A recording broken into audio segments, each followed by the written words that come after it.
Thank you very much. I'm Dr. Willie Brien. I'm the Chief Medical and Chief Quality Officer at University Hospitals.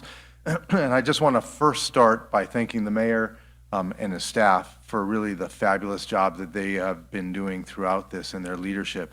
And I also want to commend the governor, lieutenant governor, and both senators in Ohio. They have been on the phone calls with us collectively over the entire time here, and they have shown great leadership for the state and for people in Ohio. And for those in Cleveland, I would say the people in Cleveland, it's a strong community. And you're seeing that everywhere we go. We get phone calls regularly about volunteers wanting to come and help any way they can, making cloth masks, working to help anybody who needs help. And that's really very important. We're also collaborating, as Dr. Wiley said, together.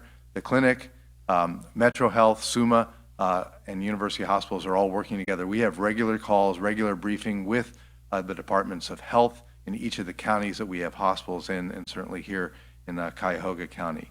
We're all in this together, and there's been just a tremendous outpouring of support around this. I do want to say that we also have been planning for the surge. We have taken this and broken our surge into 6 categories, and we basically are varying those based on the number of cases that would come in at any given time around the system.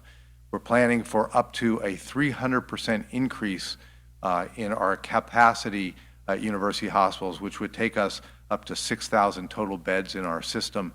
Again, 300% increase in our ICU beds as well.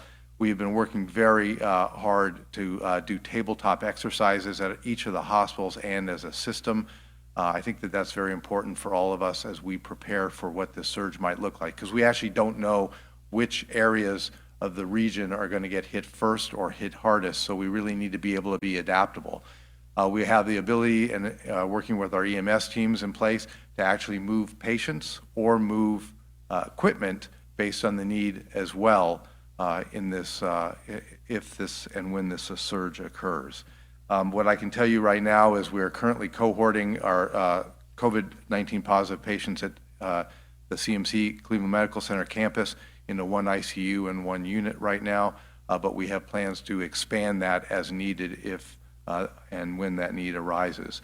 We have ventilators in place. We've done our inventory of all of our ventilators, our personal protective equipment, and other equipment, especially our pharmaceutical drugs. We know what we have, we know what we may be short on, and we are prepared going forward. We have on order additional ventilators, and we're looking at leasing additional ventilators from around the country right now.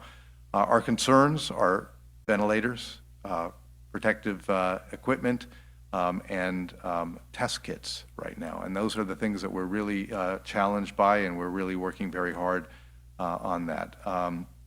And so what I would say is that I think we are well prepared. We're working with Case Western Reserve University as well to create dormitories that they've offered to us for our staff if we end up going into a shift mode where our staff can't leave and go home, so that they could actually stay, find a place to sleep, and then come back to work at our campus. And we're also working with Case Western around the field house for a potential use as additional hospital beds in sort of an adaptive way. It's not a hospital now, but in an adaptive way, if we really need that, it could bring us another 250 beds into that area. So we're all working together. This is a collaborative team effort. I feel that we're in a good place right now, and we just have planned for the worst, and we're hoping and praying for the very best. And with the continued leadership of the city, I'm sure we all in Cleveland will come through this strong and stronger than before. Thank you.